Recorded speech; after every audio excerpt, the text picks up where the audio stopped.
நல்லது நேயர்களே, இன்றைய நேரடி சந்திப்பு நிகழ்ச்சிக்கு செல்வோம். இன்றைய நேரடி சந்திப்பு நிகழ்ச்சியிலே மிக நீண்ட காலமாக இலங்கையில் ஊடகத்துறையிலே பணியாற்றி வருபவரும் தற்பொழுது நோர்வேயில் வசிப்பவரும் பறை சஞ்சிகையினுடைய ஆசிரியர், தலித்தியம் மற்றும் தமிழ் தேசியம், மார்க்சியம், பெண்ணியம் தொடர்பாக தொடர்ச்சியாக ஆயிரக்கணக்கான கட்டுரைகளை எழுதி வந்தவரும் தற்பொழுதும் தொடர்ச்சியாக எழுதி கொண்டிருப்பவருமான சரிநிகர் என் சரவணனை நாம் இப்பொழுது சந்திக்கின்றோம். வணக்கம் சரவணன். வணக்கம் அனஸ் அவர்கள். சரிநிகர் என்பது ஒரு மாற்று பத்திரிகையாக இலங்கையில் உணரப்பட்ட காலம் அது. முக்கியமாக பலதரப்பட்ட செய்திகள் மழுங்கடிக்கப்பட்டிருக்கின்ற சமயத்திலே சரிநிகர் துணிந்து பல கருத்துக்களை வெளிக்கொண்டு வந்தது. தமிழ் தேசியத்திற்கு ஆதரவான பத்திரிகை என்று சிங்கள பத்திரிகைகள் மற்றும் சிங்கள அரசியல்வாதிகள் கூட முழுமையாக சரிநிகரின் பக்கம் தேடுதல் மற்றும் அவர்களை அச்சுறுத்துதல், அவர்களுடைய அலுவலகங்களுக்கு சென்று பத்திரிகையை தடை செய்யக்கூடிய அளவுக்கு கூட பல பிரச்சனைகளை கொடுத்தார்கள். அதற்கு பிறகு சரிநிகர் பத்திரிகையை ஒரு முறை பார்க்கும் பொழுது அதனுடைய பக்கங்கள் முழுக்க தணிக்கை தணிக்கை தணிக்கை என்ற ஒரு சொல்லை தவிர சொற்கள் நிறைந்த ஒரு பத்திரிகையாக அந்த காலத்தில் வந்திருந்தது சரிநிகர் பத்திரிகை. மிகப்பெரிய சிரமங்களுக்கு மத்தியிலே அதனை கொண்டு வந்தார்கள். சரிநிகர் பத்திரிகையினுடைய ஆரம்பம், அதனுடைய கோட்பாடுகள் மற்றும் அதில் வேலை செய்த உங்களுடைய அனுபவங்களை சொல்லுங்கள். சரிநிகர் பத்திரிகை உங்களுக்கு தெரியும், 90களின் ஆரம்பத்தில் வெளியான போது அப்போதைய சூழலில் ஒரு மாற்று பத்திரிகையாக அது ஒன்றே இருந்தது. குறிப்பான அரசியல், இலக்கிய, சமூக, பொருளாதார ஏனைய துறைகள் சம்பந்தமாக மிகவும் ஏற்கனவே பெரும்போக்காக இருந்த பல்வேறுபட்ட கருத்து நிலைகளை தாண்டி மாற்று கருத்துக்களுக்கு இடம் கொடுத்த ஒரு பத்திரிகையாக, ஒரே பத்திரிகையாக அப்போது சரிநிகர் தான் வெளிவந்தது. அந்த சூழலில் இவ்வாறான மாற்று விடயங்களை பேசும்போது எதிர்கொள்ளக்கூடிய அச்சுறுத்தல்கள், பிரச்சனைகள் என்பன நாங்கள் சந்தித்து வந்தோம். குறிப்பாக அரசியல் நிலையை எடுத்துக்கொண்டால் நாங்கள் அரசு பயங்கரவாதத்துக்கு தொடர்ச்சியாகவே அச்சுறுத்தலுக்கு உள்ளாகி கொண்டே அந்த பத்திரிகை வெளிவந்தது. அதனை ஆரம்பிக்கும் போது நான் அதில் இருக்கவில்லை. ஆரம்பித்து 2 வருடங்களின் பின்னர் தான் அதன் ஆசிரியர் குழுவில் நான் அங்கம் வகித்தேன். அந்த பத்திரிகை வெளிவந்ததன் பின்னர் குறிப்பாக அது மலையக மக்கள் தொடர்பாக, இலங்கையினுடைய வடகிழக்கு தமிழ் தேசியம் தொடர்பாக, மார்க்சியம் தொடர்பாக, தலித்தியம் தொடர்பாக, இன்னும் பல்வேறுபட்ட மாற்று இலக்கியங்கள், முஸ்லிம்களினுடைய அரசியல் தொடர்பாக அவர்களுடைய அனைத்து விடயங்களையும் கதைக்கக்கூடியதாக இருந்தது. அவ்வாறான சூழலில் எங்கள் ஆசிரியர் குழுவில் அங்கம் வகித்த எவருமே சொந்த பெயர்களில் நாங்கள் எழுத முடியாத அளவுக்கு அன்று நெருக்கடி இருந்தது. விநியோகிப்பதில் எங்களுக்கு மிகவும் பெருத்த சிரமம் இருந்தது. வடகிழக்கில் சில பிரதேசங்களில் பத்திரிகை தடை செய்யப்பட்டதாக இருந்தது. அதுபோல தெற்கில் சிங்கள அரசை பொறுத்தவரையில் எங்களை ஒரு விடுதலை புலிகளின் ஆதரவு பத்திரிகையாக அவர்கள் எங்கள் மீது துரத்தி கொண்டிருந்தார்கள். அல்லது இவ்வாறு பல்வேறுபட்ட அரசியல் நிலைகளில் இருந்து எங்கள் மீதான குற்றச்சாட்டும் அல்லது அச்சுறுத்தல்களும் தொடர்ச்சியாக இருந்த வண்ணமே இருந்தன. ஆனால் எங்களது நிலையில் நாங்கள் உறுதியாக நாங்கள் தொடர்ச்சியாகவே பணிபுரிந்து வந்தோம். இப்போ ஒரு ஊடகவியலாளர் என்னும் பொழுது இலங்கையிலே அவர் வாழுவதே ஒரு பெரும் சிரமமான ஒரு சூழ்நிலையாக இருக்கிறது. இப்போ அந்த காலத்தில் அந்த தணிக்கைகளுடைய காலத்திலே ஊடகவியலாளராக நீங்கள் அங்கே பணியாற்றி இருக்கின்றீர்கள். அதனுடைய அனுபவம் உங்களுக்கு எப்படி இருந்தது? குறிப்பாக சந்திரிகா அரசாங்க காலப்பகுதி, ஏனென்றால் பிரேமதாச காலப்பகுதி எங்களுக்கு தெரியும் ஊடகங்கள் எவ்வளவு தூரம் அச்சுறுத்தலுக்கு உள்ளாகி இருந்தன என்பது.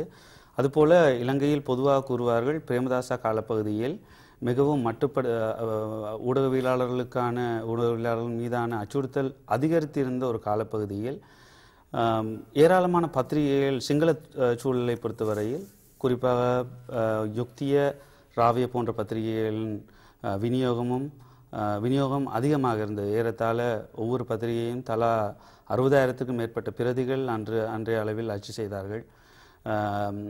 ஆனால் சந்திரிகா அரசாங்கத்தை பொறுத்தவரையில் தணிக்கை மிக மிக அகோரமாக இருந்தது. நேரடியாகவே அது பத்திரிகைகளை, ஊடகங்களை பாதித்தன. குறிப்பாக எங்களுடைய பத்திரிகையை நாங்கள் அரச திணைக்களத்துக்கு நாங்கள் அனுப்பியாக வேண்டும். அவர்கள் அதனை ஏராளமான தணிக்கைகளுக்கு பிறகு தான் எங்களுக்கு அது ஒரு மிகவும் நீண்ட விடயமாக இருந்தது. பின்னர் நாங்கள் அந்த தணிக்கை செய்யப்பட்ட இடங்களை நாங்கள் விட்டு மிகுதி விடயங்களை பிரசுரிக்கவில்லை. அந்த இடங்களில் கருப்பால், ஏனென்றால் மக்களுக்கு தெரிய வேண்டும் எந்தெந்த இடங்களில் தணிக்கை செய்யப்பட்டிருக்கின்றன என்பது. ஆகவே சில பக்கங்களை நீங்கள் கூறியது போல சில பக்கங்களை நாங்கள் முழுவதுமே கருப்பு நிறத்தால் அடையாளப்படுத்தினோம், தணிக்கையின் உச்சம் எந்த அளவு தூரம் இருக்கின்றன என்பது. சில இடங்களில் இப்போ சில பிரதேசங்களில் விமானங்கள் வந்து குண்டு போட்டன என்பதற்கு பதிலாக நாங்கள் குறியீடாக பறவைகள் முட்டையிட்டன போன்ற பதப்பிரயோகங்களை கூட அந்த சூழலில் நாங்கள் பாவித்தது இன்றும் ஞாபகத்தில் உள்ளது. அச்சுறுத்தல் அது அன்றைய சூழலில் மட்டுமல்ல, இவ்வாறான தணிக்கை விடயங்கள் நேரடியாக மட்டுமல்ல, அது மறைமுகமாகவும் பல்வேறுபட்ட அச்சுறுத்தல்கள் தொடர்ச்சியாக சரணியருக்கு மட்டுமல்ல, அது போன்ற இணைய பத்திரிகைகளுக்கு பொதுவான பத்திரிகைகளுக்கும் அந்த பிரச்சனை தொடர்ச்சியாக இருந்து வந்தது. அதுக்கு பிறகு வந்து சரணிகர் மீண்டும் வர தொடங்கியது. அதில் உங்களோட பங்களிப்பு இருந்ததா? எடுத்தால 2000 ஆண்டிற்கு பிறகு, நான் 2000 ஆண்டு புலம்பெயர்ந்ததற்கு பிறகு சர்னியரில் தொடர்ச்சியாக நான் ஆசிரியர் குழுவில் இருக்கவில்லை. 2000 ஆண்டு வரையுமான காலப்பகுதியில் பல்வேறுபட்ட விடயங்களை செய்யக்கூடியதாக இருந்தது. குறிப்பாக தெற்கில் எனக்கு என்னுடைய சிங்கள மொழி புலமையின் காரணமாக அதுவரை காலம் சிங்கள மொழிச்சூழலில் தமிழ் மக்களின் பிரச்சினை தொடர்பான அணுகுமுறை எவ்வாறு இருக்கின்றன என்பதை அலசிக்கொண்டு தமிழ் ஊடகத்துறை செயற்படுவது மிகவும் அரிதாகவே இருந்தது. அந்த சூழ்நிலையில்தான் நமக்கு கிடைத்த ஒரு மிகப்பெரிய வாய்ப்பு, ஒரு சிங்கள மொழி புலமை நமக்கு அது சார்ந்த விடயங்களையும் சரணியர்கள் பிரதிநிதித்துவப்படுத்துவதற்கு மிகவும் பிரயோசனமாக இருந்தது. இப்போ என்ன பிரச்சனை என்றால், இப்போ சிங்கள பொதுமக்களுக்கான சரியான தகவல்கள் ஊடகங்கள் மூலமாக சென்று சேருவதில்லை என்ற ஒரு வெறுமை தொடர்ச்சியாக இருந்து கொண்டிருக்கிறது. அதை இப்போ வேறு ஏதாவது ஊடகங்கள் நிவர்த்தி செய்யக்கூடிய வாய்ப்புகள் இருக்குதா? இப்போதைய சூழலில் எனக்கு தெரிந்த அளவில் அவ்வாறு இருப்பதாக தெரியவில்லை, பலமாக இருப்பதாக தெரியவில்லை. ஆனால் 90களின் நடுப்பகுதி இருந்து, குறிப்பாக நடுப்பகுதிகளில் சிங்கள சூழலில் பெரும்பாலான சில மாற்று பத்திரிகைகள் தமிழ் சூழலையும் பிரதிநிதித்துவப்படுத்தக்கூடிய இருந்தன. குறிப்பாக ஹிரு, யுக்திய, ராவிய போன்ற பத்திரிகைகள் தமிழ் எழுத்தாளருக்கான இடத்தை வழங்கியது, மிகவும் சுதந்திரமாகவே அவர்களை எழுத கோரியது, குறிப்பாக தமிழ் மக்களின் பிரச்சனைகளை பிரதிநிதித்துவப்படுத்த கோரியது. அதில் குறிப்பாக ஹிரு போன்ற பத்திரிகைக்கு மிகப்பெரிய பங்களிப்பு உண்டு. அப்போதைய சூழலில் ஹிரு வெறுமனே ஒரு பத்திரிகையாக மட்டும் இருக்கவில்லை, அது ஒரு செயற்பாட்டு தளத்தில் மிகவும் காத்திரமான விடயங்களை அது ஆற்றியிருந்தன. தமிழ் சூழலில், சிங்கள சூழலில் அச்சுறுத்தக்கூடிய தமிழ் குரல்களை அனைத்தையுமே அது பிரதிநிதித்துவப்படுத்தியது ஹிரு போன்ற பத்திரிகைகள். ஆனால் இன்றைய நிலையில் ஹிரு பத்திரிகை இல்லை, யுக்திய பத்திரிகை இல்லை, ராவிய பத்திரிகை ஒன்றே இயங்குகின்றது. அதில் ஒரே ஒரு தமிழ் எழுத்தாளர் மட்டுமே இப்போது தொடர்ச்சியாக ஒரு 10 எழுத்து எழுதி கொண்டிருக்கின்றார். வேறு எனக்கு தெரிந்த அளவு சிறு சஞ்சிகைகள் தவிர வேறு பெரும்போக்கு பத்திரிகைகள் அல்லது ஊடகங்கள் இவ்வாறு தமிழ் குரல்களை பதிவு செய்வதில்லை என்று கூறலாம். இப்போ அங்கே இருந்து நீங்கள் ஒரு ஊடகவியலாளராக இருந்து வேலை செய்த பிறகு புலம்பெயர்ந்து வாரீங்க, நேரடியாக நோர்வேக்கு தான் வந்தீங்க. வந்த பிறகு இங்கே புலம்பெயர் சூழலில் ஒரு தமிழ் ஊடகவியலாளராக உங்களுடைய பங்களிப்பு தமிழ் சமூகத்துக்கு எப்படி அமையுது?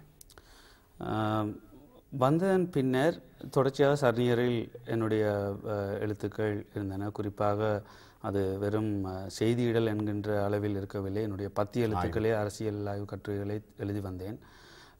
அதுபோல் நோர்வேயில் நான் வசித்தது ஒரு வாய்ப்பு என்னவென்றால், நேரடியாக நோர்வே இலங்கை பிரச்சனையில் சம்பந்தப்பட்டிருந்ததால் அது சம்பந்தமான விடயங்களை நேரடியாகவே சம்பந்தப்பட்ட அதிகாரிகள், அரச தரப்பு, ஏனைய தரப்பினரோடு என்னோடு நேரடியாக எனக்கு தொடர்புகள் இருந்ததால் அதனை பதிவு செய்வதும் இலகுவாக இருந்தது. நோர்வே வந்ததன் பின்னர் சர்னியர் ஒரு சில காலத்தில் நின்று போனது. அதன் பின்னர் ஆதவன் பத்திரிகையில் தொடர்ச்சியாக எழுதி வந்தேன். அதில் குறிப்பாக 10 எழுத்துக்களை தவிர என்னுடைய தலித்திய குறிப்புகள் அதில் வேறு பெயரில் வெள்ளைத்திமிரும் வெள்ளாளத்திமிரும் போன்ற என்னுடைய தொடர் எழுத்துக்களும் அதில் பதிவு செய்யப்பட்டு கொண்டே வந்தன. இப்பொழுது பறை சஞ்சிகை கொண்டு வருகின்றீர்கள் நோர்வேயிலிருந்து. இப்போ ஆரம்பத்தில் எனக்கு தெரியும் 94 ஆண்டு காலப்பகுதிகளில் இருந்து அதிகமான சஞ்சிகைகள் 30, 32, 50க்கு மேற்பட்ட சஞ்சிகைகள் வந்து கொஞ்சம் கொஞ்சமாக எல்லாம் நின்று இப்பொழுது எக்ஸில் பறை வேறு என்னென்ன வருகிறதோ இப்பொழுது தொடர்பு இல்லாமல் இருக்கிறது. அந்த புலம்பெயர் நாடுகளில் உள்ள இந்த சஞ்சிகைகளை பிரசுரித்து அதை மக்களுக்கு மத்தியில் சில பேர் போடுவார்கள், நண்பர்களுக்காக மட்டுமென்று அவர்களுக்கு மட்டும் அனுப்புறது. எப்படி இருக்குது இந்த சஞ்சிகையினுடைய இங்கே புலம்பெயர் நாடுகளில் உள்ள சஞ்சிகையினுடைய வளர்ச்சி? இன்று குறிப்பாக நாங்கள் கவனத்தில் கொள்ள வேண்டிய ஒரு புள்ளி என்னவென்றால், இன்றைய எழுத்து வெறும் சஞ்சிகை அல்லது அச்சு ஊடகத்தை விட்டு தாண்டி குடில் அமைத்தல் அல்லது பிளாகர் என்கின்ற அளவுக்கு மிகப்பெரிய அளவில் இன்று வளர்ந்து விட்டது. ஆகவே இன்று நிறைய நண்பர்கள் தோழர்கள் எண்ணுவது போல இந்த சஞ்சிகைகளுக்கான தேவை இன்று குறைந்திருக்கின்றது. ஆனால் அது முற்றுமுழுதாக தேவையில்லை என்று சொல்வதற்கு இல்லை. ஏனென்றால் இன்றும் இணையதளம் ஊடான தமிழினுடைய பரப்பு விரிந்திருக்கின்றது. முன்னர் எல்லாம் எழுத்தாளர்களிடம் மட்டுமே இருந்த எழுத்து இன்று சாதாரணர்கள் மத்தியில் வரைக்கும் எதையும் எழுதுவதற்கான ஒரு வாய்ப்பையும் உண்டு பண்ணியிருக்கின்றது. அதற்கு அவர்கள் ஒரு குறிப்பிட்ட இடத்தில் தான் இருக்க வேண்டும் இல்லை, அது எங்கிருந்தும் இன்டர்நெட் எக்ஸஸ் இருக்கக்கூடிய எந்த ஒரு இடத்திலிருந்தும் அதனை எழுதக்கூடிய ஒரு வாய்ப்பு இன்று பெருகிவிட்டது. ஆகவே ஏராளமான எழுத்தாளர்கள் இன்று பெருகி இருக்கின்றார்கள். அதில் இன்று ஆகவே தான் நாங்கள் அதில் ஒன்றில் கவனிக்க வேண்டும் என்று நான் நினைக்கின்றேன். இன்று இந்த தகவல் தொழில்நுட்ப உலகை பொறுத்தவரையில் தகவல்களுக்கு இன்று பஞ்சமில்லை. ஆனால் தகவலை கருத்தாக்கமாக கொண்டு செல்வதும் அதனை விரிவாக்குவதிலும் இன்றும் ஒரு ஆபத்து நிறைந்த விடயங்கள் இருக்கின்றன. அந்த கருத்தாக்கங்களை உருவாக்குகின்ற போது ஒரு ஆதிக்க கருத்தாக்கங்கள், ஆதிக்க கருத்து சுமை ஏற்றப்பட்ட விடயங்கள் பரவலாகவே இருக்கின்றன. இந்த விடயத்தில் தான் விளிம்பு நிலையினராக இருக்கக்கூடியவர்களும் அடக்கப்படும் மக்களும் அவர்களின் குரலை பிரதிநிதித்துவப்படுத்துவதற்கு இந்த தொழில்நுட்பத்தோடு போட்டியிட்டு இதில் தமது பங்களிப்பை அல்லது குரல்களை உயர்த்தி பரப்புவதன் அவசியமும் இன்று உருவாகியுள்ளது. ஆகவே தான் நாங்களும் கோருகின்றோம், அதற்காகவே நாங்கள் வேலை செய்கின்றோம் என்று ஒரு விளிம்பு நிலையினரின் குரல்களை பதிவு செய்வதற்கு இந்த இந்த நவீன தொழில்நுட்பத்தை அதிக அளவு உருவாக்குங்கள், அதனை பரப்புவதற்கான அந்த இடைவெளியை நிரப்புங்கள் என்கின்ற கோரிக்கையை கூட நாங்கள் தொடர்ந்து. நீங்கள் சொல்கிற சரி. ஏன்னா இப்போ சரவணன் ஒரு பிளாக் ஒரு வெப்சைட் அல்லது ஒரு பிளாக் ஆரம்பித்தாருன்னா அவருடைய கருத்துக்கள் என்ன கருத்துக்களையும் அது தூக்கும்படியாக உங்களுடைய கட்டுரைகளை நீங்கள் போடலாம். இப்போ எந்த கருத்துக்கள் வித்தியாசமாக இருக்கும், இன்னும் அவருடைய கருத்துக்கள் இன்னும் மிகவும் முரண்பாடாக இருக்கும். ஒன்று சமூகத்துக்கு தேவையான கருத்துக்களாக இருக்கும் அல்லது அவருடைய சொந்த கருத்துக்களாக இருக்கும். இது நீங்கள் சொன்ன மாதிரி ஒரு பெரிய ஆபத்தான ஒரு பின்விளைவை சமூகத்தில் ஏற்படுத்தக்கூடிய ஒரு பாதிப்பு இருக்கிறது. ஆனால் இப்போ இணையதளத்தினுடைய பரம்பல் தமிழை பரப்பி இருக்கிறது என்ற விஷயத்தில் என்ன சொல்ல வாரீங்க? உண்மை. குறிப்பாக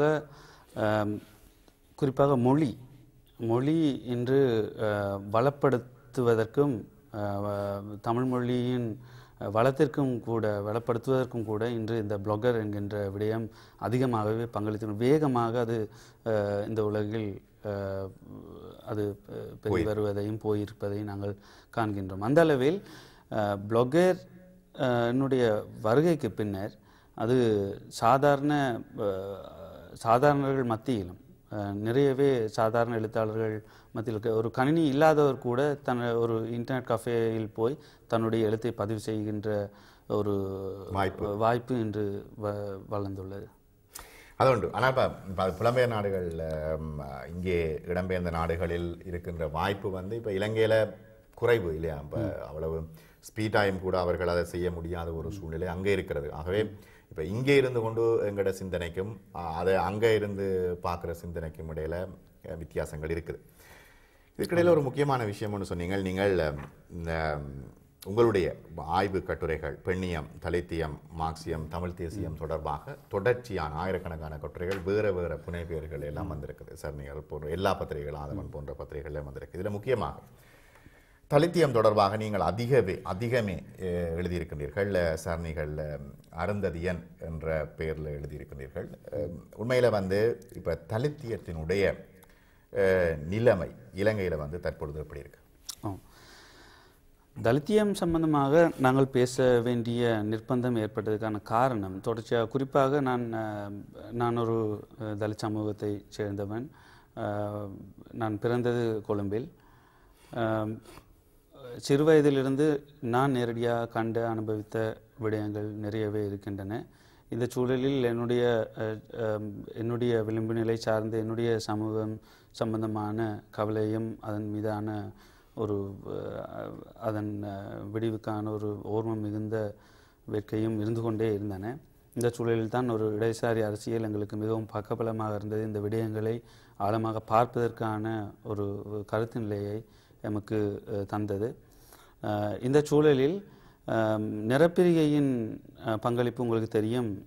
தமிழ்நாட்டில் குறிப்பாக தலித்திய கருத்தாக்கத்தை விரிவுபடுத்துவதிலும் அதனை ஆக்குவதிலும் அவர்களது பங்களிப்பு, குறிப்பாக அம்பேத்கரனுடைய நூற்றாண்டுக்கு பிறகு, அதில் நாங்கள் அப்படியே அங்கிருந்த அதே தலித்திய கோட்பாட்டை இங்கு இறக்கியதாக ஒரு குற்றச்சாட்டு எங்கள் மீது வந்தது. நாங்கள் தலித்திய குறிப்பை நான் எழுதிய போது குறிப்பாக அது 3 மட்டங்களிலிருந்து அந்த எதிர்ப்பை நாங்கள் எதிர்கொள்ள வேண்டி வந்தது. ஒன்று, சில புலமைசார் மட்டங்களிலிருந்து பேராசிரியர்கள் சிலர் இதனை எதிர்த்தார்கள். அவர்கள் பஞ்சமர்கள் என்ற வார்த்தையை தொடர்ச்சியாக பாவிக்கலாம் என்கின்ற கருத்தை முன்வைத்தார்கள். அடுத்தது, ஒரு மரபு இடதுசாரி சக்திகள் இது ஒரு வர்க்க போராட்டத்தை சிதைக்கின்ற ஒரு விடயமாகவும், தலித்தியம் என்கின்ற தனித்து ஒரு அடிமட்ட மக்களை, விளிம்பு நிலையினரை அல்லது தொழிலாளர் வர்க்கத்தை இவ்வாறு பிரித்து கொண்டு போக தேவையில்லை, அதற்கான தனியான போராட்டம் தேவையில்லை என்கின்ற கருத்தில் அவர்கள் இருந்தார்கள். அவர் நேரடியாகவே தங்களுடைய பத்திரிகைகளிலும் தலித்திய குறிப்புக்கு எதிரான கருத்துக்களை பரப்பினார்கள், எதிர்த்தார்கள். அடுத்தது 3வது தரப்பினர் தமிழ் தேசியம் சார்ந்த இடத்திலிருந்து வருவது. இன்று தமிழ் தேசியம் தவிர்ந்த ஏனைய பிரச்சனைகளை ஒத்திவைக்க கோருவதாக அது அமைந்தது.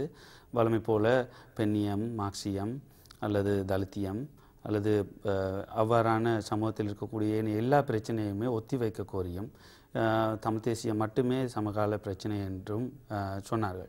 ஆனால் எங்களுக்கு ஒரு தார்மீக உரிமை இருந்தது. ஏனென்றால் நாங்கள் தமிழ் தேசியத்திற்கும் ஆதரவாகவும் நாங்கள் எழுதி பேசி வந்தோம். குறிப்பாக இலங்கை அரச பயங்கரவாதத்திற்கு எதிராக தொடர்ச்சியாகவே குரல் கொடுத்தோம். அதுபோலவே பெண்ணியத்திற்கு ஆதரவாக கருத்தோம். பிரதேசவாதம் தொடர்பாக தொடர்ச்சியாகவே கருத்து வைத்தோம். முஸ்லிம்கள் வெளியேற்றப்பட்ட போது அல்லது தென்னிலங்கையின் அரச பயங்கரவாதம் முஸ்லிம் மக்களை ஒடுக்கிய போது நாங்கள் அந்த இடத்தில் இருந்தோம், குரல் கொடுத்தோம். இவ்வாறு சமூகத்தில் இருக்கக்கூடிய சகல அடக்குமுறைகளுக்கு எதிராகவும் குரல் கொடுத்த எங்களுக்கு தலித்தியம் சம்பந்தமாகவும் பேசுகின்ற தார்மீக உரிமையை நாங்கள் பெற்றுக்கொண்டோம். ஆகவே நாங்கள் தலித்தியத்தை வெறுமனே இறக்குமதி செய்ததாக அவர்கள் கூறுவது எங்களால் ஏற்றுக்கொள்ள முடியாமல் இருந்தது. காரணம், தலித்தியம் என்றது வெறும் அந்த சொல் என்கின்றதை நாங்கள் விட்டுவிடுவோம். அதற்கு பின்னால் ஒரு பொலிட்டிக்கல் வேல்யூ இருக்கின்றது. தலித் மக்களின் அரசியல், தலித் மக்களின் வேட்கை, இது அவளை ஏற்கனவே இருந்த பஞ்சமர் போன்ற அல்லது ஒடுக்கப்பட்டோர் என்பதெல்லாம் ஒரு குறிப்பிட்ட சாதி குழுவினரை குறிப்பதற்காக மட்டுமே இருந்தது. தலித் என்று சொல்லும் போது அதற்கு பின்னால் ஒரு அரசியல் பொலிட்டிக்கல் வேல்யூ அதற்கு பின்னால் இருந்ததை நாங்கள் தொடர்ச்சியாக சுட்டிக்காட்டி வந்தோம்.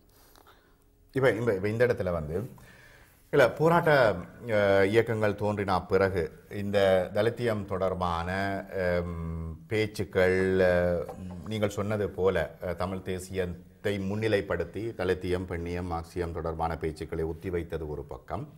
அதுக்கு பிறகு தலித்தியம் தொடர்பான அக்கறை போராட்ட காலத்திலே எழுந்திருக்கிறது என்ற ஒரு கருத்து பரவலாக நிலவுகிறது. ஏனெனில் தலித்தியம் தொடர்பாக பேசக்கூடாது அல்லது தாழ்வு விளிம்பு நிலை மாந்தர்கள் தொடர்பாக அவர்களை இழிவுபடுத்தக்கூடாது, அப்படியானவர்களுக்கு தண்டனை வழங்கப்படும் என்றெல்லாம் ஒரு கருத்து இருக்கிறது. அது சரியா?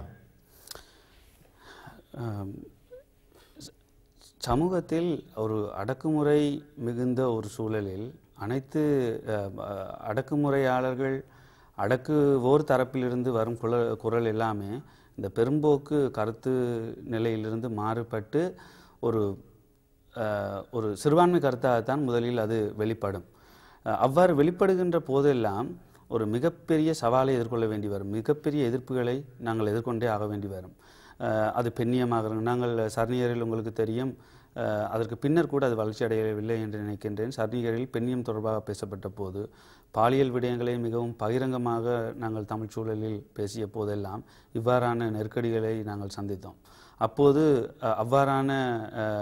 அவ்வாறான எழுத்துக்கள் நாங்கள் தொடங்கிய போது எமக்கு பின்வந்தோர் அதனை தொடர்வதற்கு இலகுவாக இருந்தது. ஏனென்றால் முதற் தடவையாக நாங்கள் அதனை எதிர்கொண்டு அடியெல்லாம் நாங்களே வேண்டிவிட்டோம். அதற்கு பின்னர் அது பெரிய இடைஞ்சலாக இருக்கவில்லை. தலித்தியமும் அப்படித்தான். தலித்தியத்தின் குரலும் கூட நாங்கள் முதலில் பேசும்போது இன்று பேசுபவர்கள் அவ்வளவு தூரம் நெருக்கடிக்கு ஆளாக தேவையில்லை. அந்த அடியெல்லாம் நாங்கள் பட்டு ஓய்ந்து விட்டோம். அதுபோலத்தான் இந்த இந்த எதிர்ப்பு போராட்ட காலத்தில் போராட்ட இயக்கங்களுக்கு பிறகு நீங்கள் சொன்னது போல போராட்ட இயக்கங்களுக்கு பிறகு தலித் பிரச்சனைகளில் மாற்றங்கள் ஏற்பட்டுச்சா? யாழ்ப்பாண சமூகத்தை எடுப்போம், தெளிவாகவே எடுப்போம். எப்படி கூறலாம், இந்த போராட்டத்திற்கு தமிழ் தேசிய விடுதலை போராட்டம் தொடங்குவதற்கு முன்னர் ஓரளவு சாதிய போராட்டங்களை முன்னெடுத்தவர்கள் இடதுசாரி சக்திகள். அவர்கள் தொடர்ச்சியாகவே சாதி எதிர்ப்பு போராட்டங்களை நடத்திய வரலாறு எனக்கு தெரியும். அதன் பின்னர் இயக்கங்கள் பல அவர்கள் சில குறிப்பாக மார்க்சிய பின்னணியை கொண்டிருந்த இயக்கங்கள் இதில் பிரக்ஞையாகவே இருந்தன.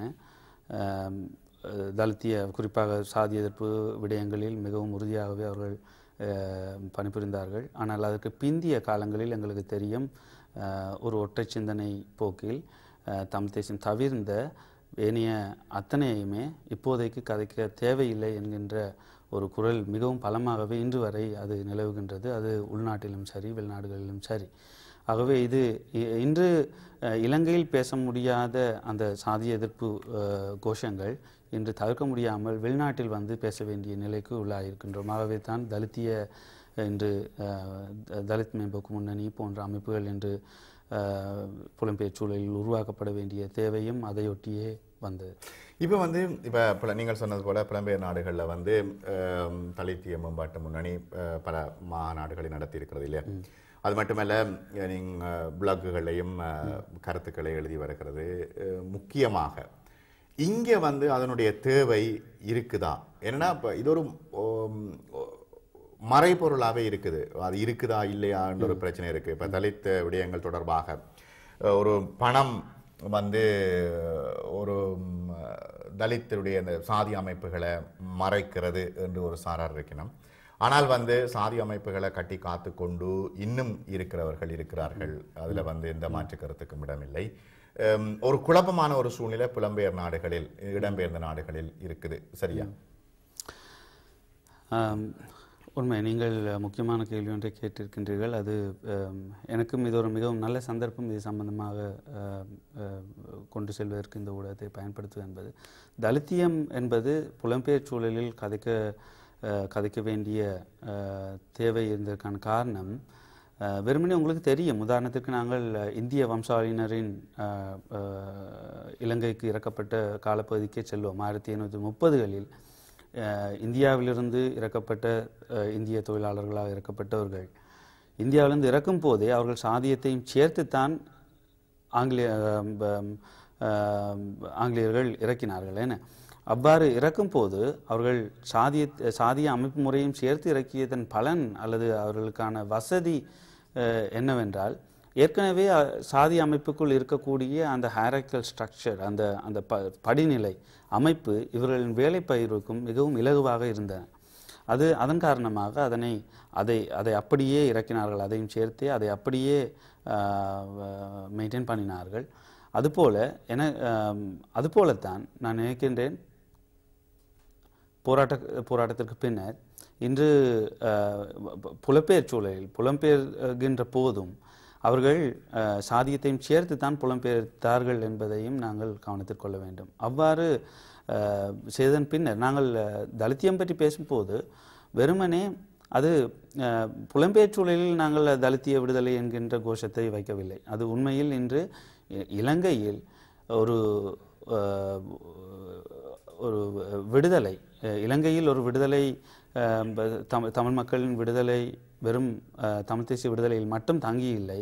அது வர்க்க விடுதலையில், பெண்களின் விடுதலையில், அது தலித்துகளின் விடுதலையில் எல்லாவற்றிலுமே தங்கியிருக்கின்றன என்பது தான் எங்களுடைய அடிப்படையான கோஷம். ஆகவே தான் நாங்கள் தலித்தியம் பேசுபவர்கள், உங்களுக்கு தெரியும், வெறுமனே நாங்கள் தலித்தியத்தை மட்டும் தூக்கி பிடிக்கவில்லை, அனைத்து விதமான அடக்குமுறைகளையும் சேர்த்தே நாங்கள் அவர்களுக்கான குரல் கொடுக்கின்றோம். அந்தந்த இடங்களில் நாங்கள் இருக்கின்றோம்.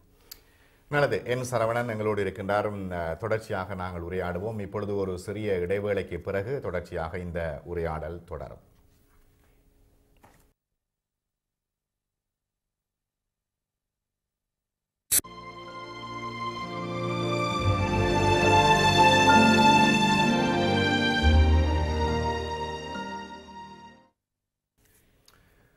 சரணிகர் ஆசிரியர் குழு உறுப்பினர் மற்றும் பறை பத்திரிகையினுடைய சஞ்சிகையினுடைய ஆசிரியர் சரவணனோடு உரையாடி கொண்டிருக்கின்றோம்.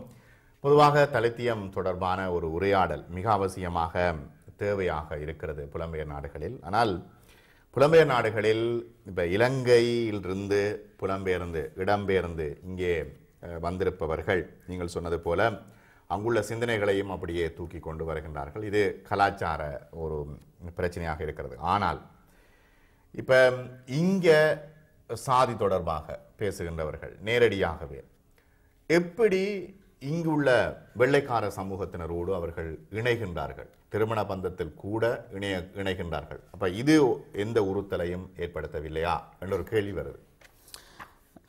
சாதியத்தை பாதுகாப்பதில், அதில் தக்க வைத்துக் கொள்வதில் எங்களுக்கு தெரியும் அகமன முறையின் பங்கு எவ்வளவு பெரியது என்பது. எனக்கு தெரிந்த அளவில் முற்போக்கு பேசுபவர்கள் அல்லது அதில் கணிசமானோர் சாதியத்திற்கு எதிரான குரல்களை கொடுக்கும் ஆதிக்க சக்தியினர் குறிப்பான இடம் வரும்போது, அது எந்த இடம் என்றால் குறிப்பாக திருமணம் என்கின்ற விடயம் வரும்போது அவர்கள் பெரும்பாலும் இந்த தலைமுறைகளை கொண்டவர்களாகவே இருக்கின்றார்கள். மீண்டும் அவர்கள் அகமன முறையை வலியுறுத்துபவர்களாகவே வந்து சேர்ந்து விடுகின்றார்கள். இந்த அகமன முறை சாதியத்தை பாதுகாப்பதில் மிக மிக பெரிய பங்கை ஆற்றி வருகின்றது. நமக்கு தெரியும், புலம்பெயர் சூழலிலேயே எவ்வளவு எத்தனை சண்டைகள் அல்லது பிரச்சனைகள் எல்லாம் நேர்ந்திருக்கின்றன சாதிய கலப்பு திருமணங்களின் போது. ஆனால் தமிழ் அல்லாத ஏனைய சமூகத்தினரோடு கூட இணைய முடிகின்றது. அல்லது வெள்ளைக்கார இந்த புலம்பெயர் சூழலில் அந்தந்த நாட்டவர்களை திருமணம் முடிப்பதில் கூட இந்த சாதிய உணர்வுக்கு பிரச்சனை இல்லை. ஆனால் சொந்த சமூகத்தில் இருக்கக்கூடிய அவர்கள் இன்னொரு சாதியினராக இருந்துவிட்டால் அது ஒரு சர்ச்சைக்குரிய பிரச்சனைக்குரிய ஒரு விடயமாக ஆவதை பற்றி நாங்கள் கருத்தில் கொள்ள வேண்டும். அது அந்த ஆதிக்க சிந்தனை எங்கிருந்து வருகின்றது என்பதையும் நாங்கள் கவனத்தில் கொள்ள வேண்டும். இது வெறுமனே ஒரு ஆதிக்க திமிரில் ஆதிக்க சாதி உணர்வில் மட்டும் இருப்பவர்கள் மத்தியில் மட்டுமல்ல, ஒரு சக தோழர்களாக இருக்கக்கூடியவர்கள் மத்தியில் கூட இதனை நாங்கள் கண்டு மலைத்து போயிருக்கின்றோம். அது மிகவும் துரதிர்ஷ்டமான ஒரு விடயம். இது எல்லாத்தையும் நாங்கள் சேர்த்து தான் நாங்கள் எப்போதும் ஒரு அடக்கப்படும் சாதியினருக்கு இருக்கக்கூடிய ஒருவித பீதி, பயம், அது சம்பந்தமான ஒரு அச்ச உணர்வு ஒரு அடக்கப்படும் சாதியினருக்கு எப்போதும் இருப்பது தவிர்க்க முடியாததாக இருக்கின்றது. அது இந்த எல்லா இடங்களிலும் அது எவ்வளவு பெரிய வசதியான நாட்டில் இருந்தாலும் கூட அந்த பீதியும் அச்ச உணர்வும் மனதில் இருக்கு. 00442881418118 என்கின்ற தொலைபேசி இலக்கத்திற்கு வாருங்கள். இங்கே சரவணன் எங்களோடு இருக்கின்றார். பல விடயங்கள் நாங்கள் பேசிக் கொண்டிருக்கின்றோம். குறிப்பாக இந்த சாதியம் எவ்வளவு தூரம் வெளி உலகத்திலும் புலம்பெயர் நாடுகளிலும் என்ன பாதிப்பை ஏற்படுத்துகிறது என்று சொல்லி, இப்போ இந்த இடத்துல கிறிஸ்தவம் ஒரு பொதுவான, அது மட்டுமல்ல எல்லோரையும் அரவணைத்து செல்லக்கூடிய கிறிஸ்தவம் கூட சாதியத்தை வந்து ஒன்றும் செய்ய முடியாம போன ஒரு இக்கட்டான நிலைமை இருக்கிறது இல்லையா? அதுக்கு என்ன காரணம்? இதனை காரணமாக பார்ப்பதை விட குறிப்பாக அந்த அந்த அமைப்பு முறையை ஓரளவு நாங்கள் கருத்தில் கொள்ள வேண்டும். குறிப்பாக ஈழத்துச் சூழலை பொறுத்தவரையில் ஆதிக்கம் எந்த மட்டங்களில் எந்த படிநிலை வரிசையில் இருக்கின்றன என்பதை நாங்கள் ஆராய்ந்தால் ஒரு ஆதிக்க சாதியை மட்டும் பார்ப்போம். ஒரு ஆதிக்க சக்தியினர் எப்படி வரையறுக்கலாம் என்பதை ஓரளவு பார்த்தால் நான் சொல்லுவேன், ஒரு யாழ் சைவ வேளாள ஆணாதிக்க மேட்டுக்குடி தரப்பினரை நாங்கள் ஒரு ஆதிக்க தரப்பினராக நாங்கள் கொள்வது வழக்கம்.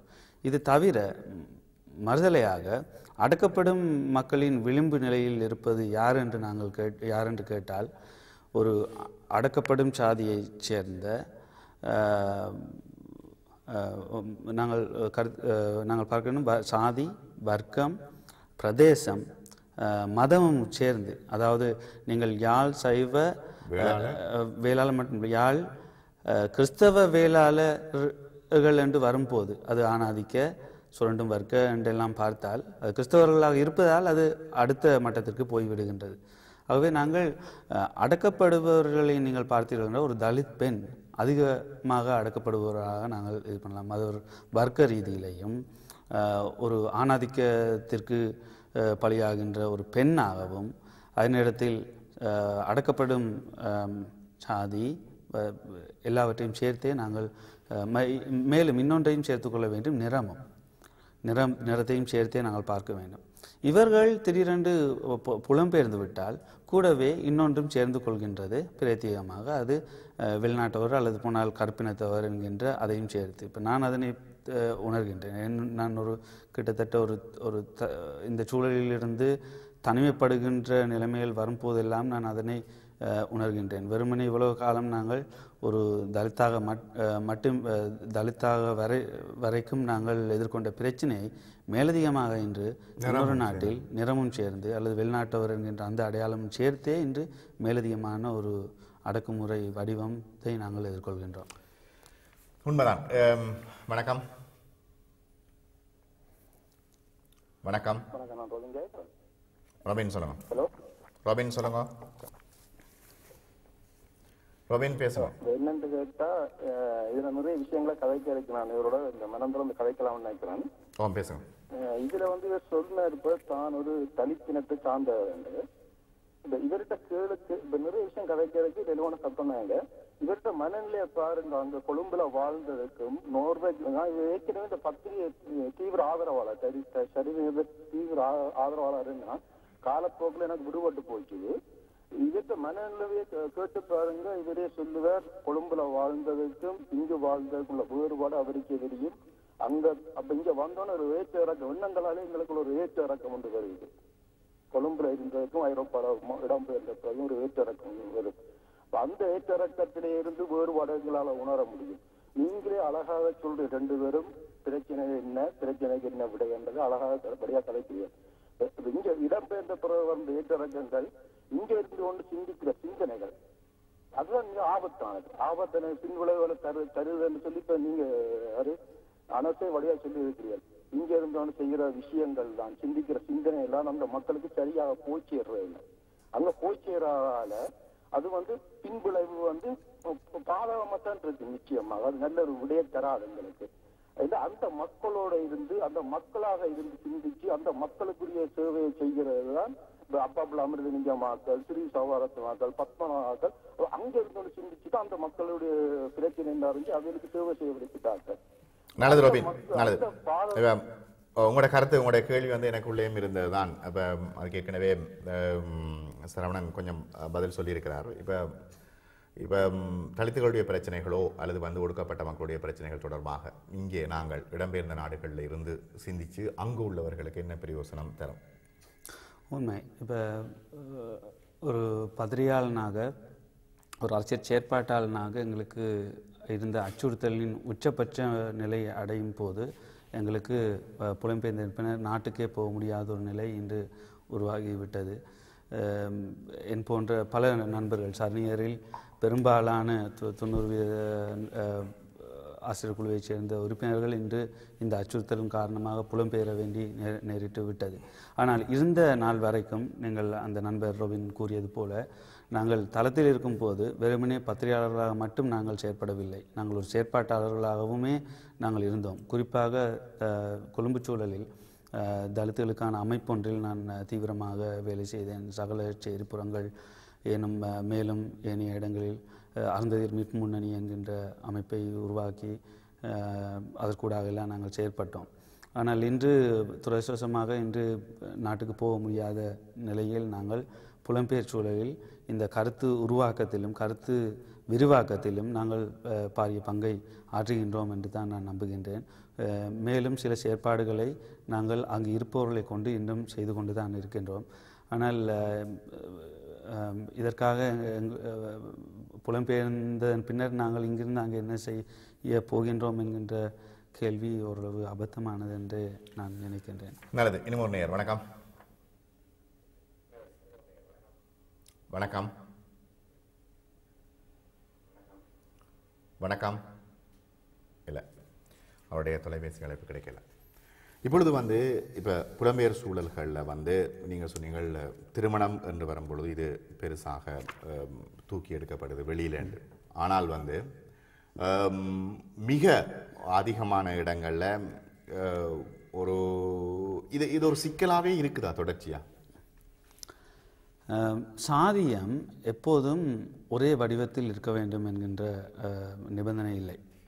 எங்களுக்கு தெரியும் சாதியம் ஒரு வகையில் அது இன்றைய நிலையில் பலரும் சாதி ஒளிந்து விட்டது, சாதியம் இயங்கவில்லை இல்லை என்பதற்கு பின்னால் எந்த சிந்தனையிலிருந்து அது போன்ற கருத்துக்கள் வருகின்றன என்றால் அவர்களுக்கு தெரிந்தது 60-70களில் இருந்து அந்த தீண்டாமையும் சேர்த்து மட்டும்தான் பார்க்கின்றார்கள்.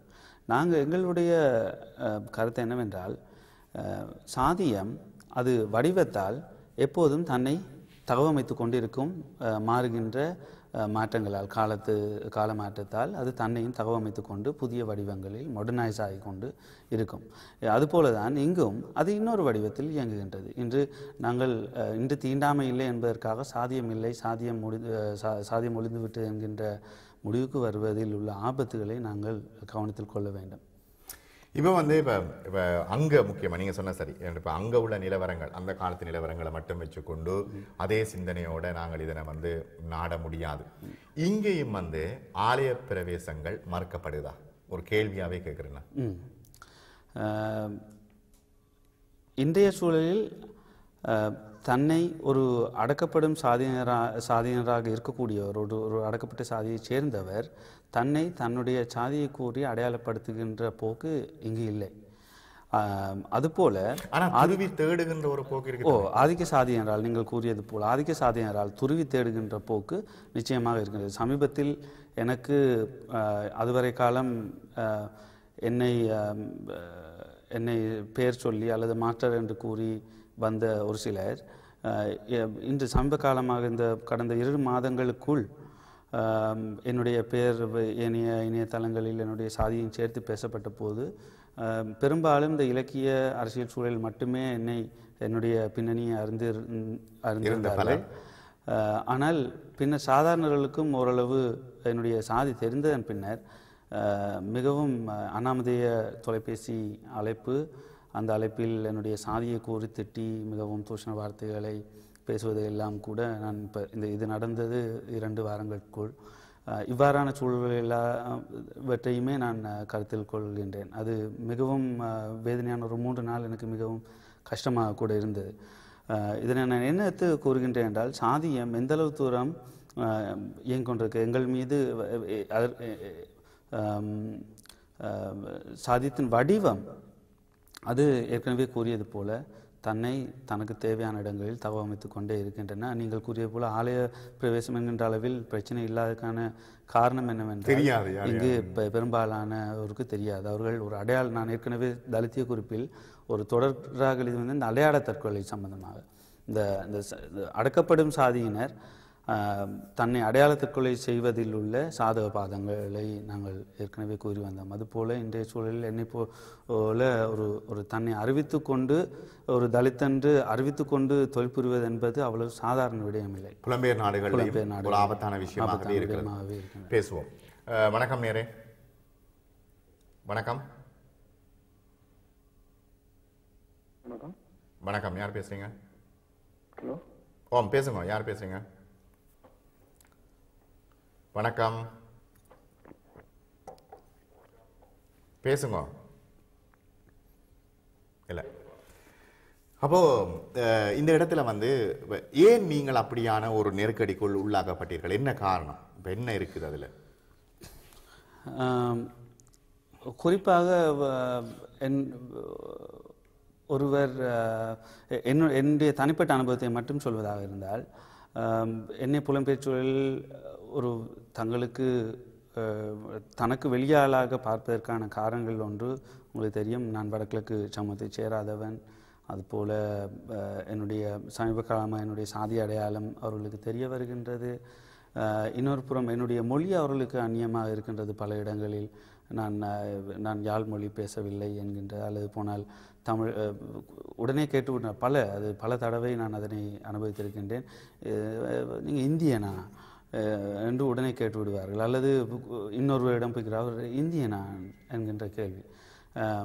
கூடவே சிங்களமும் கதைத்து விட்டால் சிங்களமா என்றே கேட்டு விடுவார்கள். அல்லது தூரத்திலிருந்தே சிங்களம் கதைக்காவிட்டாலும் கூட என்னுடைய கொழும்பு மொழியை பார்த்துவிட்டே அவர் சிங்களமா என்கின்ற, அப்போ வெறுமனே இது அடையாளப்படுத்தலில் உள்ள ஏனைய சிக்கல் அரசியல் பிரச்சனையாகவும் அது வருகின்றது. இந்த காரணங்கள் அவர்களுக்கு தங்களுக்கு வெளியால் தனக்கு எதிரான ஆள் அல்லது தமிழ் தேசியத்துக்கு எதிரான ஆள் என்கின்ற ஒரு உணர்வையும் அல்லது ஒரு ஒரு ஒரு ஐதீகத்தையும் கூட அவர்களுக்கு ஏற்படுத்தி விடுகின்றதை நான் தொடர்ச்சியாக கடந்த 8 வருடங்களில் நான் தொடர்ச்சியாக அனுபவித்து வந்திருக்கின்றேன்.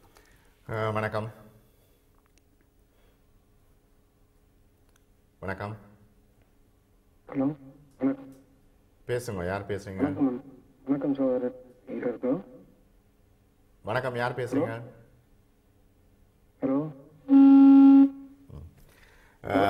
அப்போ வந்து இப்போ நேரடியாகவே இப்போ வெளிநாடுகளில் நேரடியான இவ்வாறான அழுத்தங்கள் வருவதற்கான காரணம் வெறுமனே வந்து வணக்கம் இல்லை, அந்த அழைப்பு கிடைக்கல, தொலைபேசி அழைப்பு வேணாம். நன்றி. இப்போ நேரடியான அழுத்தங்கள் வந்து காரணம் ஒன்று இப்போ வடக்கு கிழக்கை அல்லது வடக்கை சார்ந்தவர் இல்லை என்ற ஒரு காரணம். அடுத்தது வந்து மொழி காரணம். என்ன, இப்போ நான் முதலாக இப்படியான பிரச்சனைகள் உள்ள ஒருத்தரை நேரடியாகவே சந்தித்து மனம் விட்டு பேசக்கூடிய ஒரு வாய்ப்பு ஒன்று கிடைக்குது சரவணனுக்கு ஊடாக. இரண்டில் இப்போ இப்போ எல்லோரும் இப்படி மனம் திறந்து பேசுறதில்லை. இப்போ நேரடியான காரணம் அதுவென்றால் அப்போ மனிதம் இவ்வளவு புலம்பெயர் நாடுகளில் இவ்வளவு அழகான ஒரு மக்களோட மனம் விட்டு பழகிற நேரத்தில் அப்போ மனிதம் என்ற இதை வந்து ஈழத்தமிழர்கள் ஒதுக்கிவிட்டு அல்லது வந்து ஒதுக்கிவிட்டு சாதி ரீதியான அதே சிந்தனையோடு தான் இன்னும் வாழ்ந்து கொண்டிருக்கிறார்கள் என்று சொல்ல வரீங்களா? ஆதிக்க சித்தாந்தம் என்றது எங்களுக்கு தெரியும். எமக்குள்ளேயே நாங்கள் ஆதிக்க சித்தாந்த தற்கொலையை செய்யவில்லை. நாங்கள் இன்னமும் பெரும்பாலான கருத்து நிலையை இவ்வாறான ஆதிக்க சித்தாந்தங்களை நாங்கள் உணர்ந்தவர்கள் கூட நாங்கள் உதாரணத்திற்கு நாங்கள் தமிழ் தேசியம் கதைப்போம், அல்லது போனால் தமிழ் தேசிய விடுதலைக்கு ஆதரவாக நாங்கள் இருப்போம். இன்னொரு புறம் ஏனைய அடக்குமுறைகளை சுமந்து கொண்டே இருப்போம், ஏனைய ஆதிக்க உணர்வுகளை நாங்கள் வைத்து கொண்டு இருப்போம். அதுபோல் நாங்கள் வர்க்க பிரச்சனையை பற்றி கதைப்போம், ஆனால் இன்னொரு புறம் இன்னொரு சாதியை அடக்கி கொண்டிருப்போம்.